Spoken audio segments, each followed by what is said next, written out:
Hi, I want to go over some crochet hacks that I've done over the years while I'm crocheting and wanted to share with my viewers. It's great for beginners, so if you're not a beginner, some of these may look very familiar. You've done them before. Or also, if you are an advanced crocheter, maybe some of these you haven't seen before. So I just want to share them with you, give you some ideas while you're crocheting to make crocheting a little bit easier for you.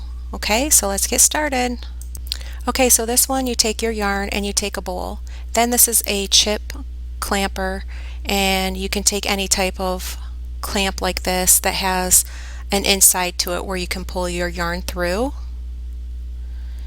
And then you just take your yarn, and as you're crocheting, your yarn will just come right off of the skein as you're crocheting, and so you don't have to wind up your yarn, and this is an easy way to crochet. And then another one is you can use a magnet to find your needles that are metal. So if you're having a hard time finding them in a bag or somewhere, you just take a magnet and it'll collect all of them. And here's another one. Stitch markers are a great way to keep track of your rounds, but sometimes they can be a little time consuming when you have to constantly take them on and off. So another way is you can take your tail and pull it through and keep track of your round that way. I love using this type of method, and you can just pull it in and out for each round. Also, another one is if you have a bobby pin or a paper clip, you can just keep track of your round that way if you do not have any stitch markers or you can't find one. But I love using the tail for each round. That is like one of the quickest and easiest ways to keep track. Okay, a great way to color change is to act like you're going to slip stitch, but instead of slip stitching, you're going to insert your new color that you would like to use for your color change. Then pull it through both loops like you're going to slip stitch to complete that stitch. And then you can continue on with your stitches, and that's a great way to color change.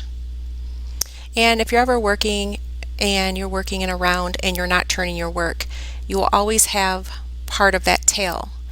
And when you're crocheting, you can go ahead and weave in that tail as you're crocheting.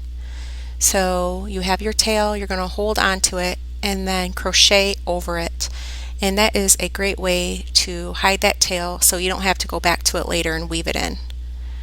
This is great for when you're making baby booties, when you're working in complete rounds that are like rectangular instead of round.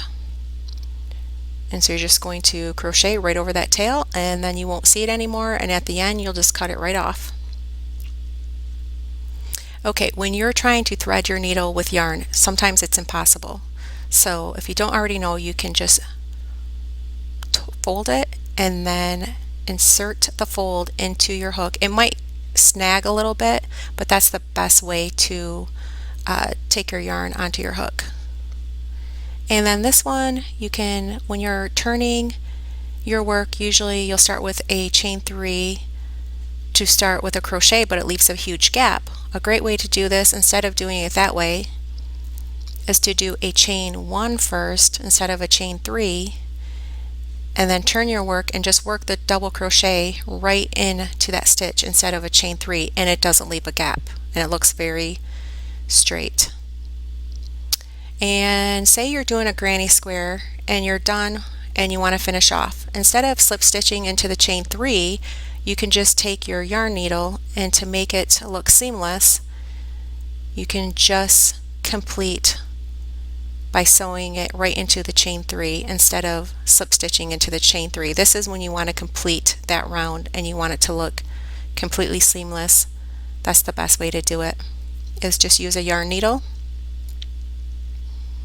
and just going to go ahead and sew and weave it in into those stitches right there. And then this makes it look really nice. I know sometimes I still will use my crochet hook and do a slip stitch, and it really can leave like a bump right there, but if you use your yarn needle, it looks a lot neater and you don't see any bumps, and it looks nice. And this is for like the granny square and you're on your last row. your last round. And then a great way to keep track of your stitches is use your calculator on your phone. So say I did 40 stitches and I'll just keep adding them on, 40 stitches. And that's a great way to keep track of it if you don't have a tracker for your stitches. And a great way to slip knot onto your hook is you can start with a slip knot and then just take your hook right on, or you can take your hook and then grab that yarn and pull it through. Instead of slip knotting first, you can do the slip knot first, or you can grab that yarn and create the slip knot right onto your hook. There's two different ways. Another hack is take a makeup container and put all of your crochet hooks right inside there. This is a great way to have easy access to all your hooks all at once. And then it's great to have a book that has beginner stitches in it when you're a beginner to help you. I have a chart in my book that I wrote.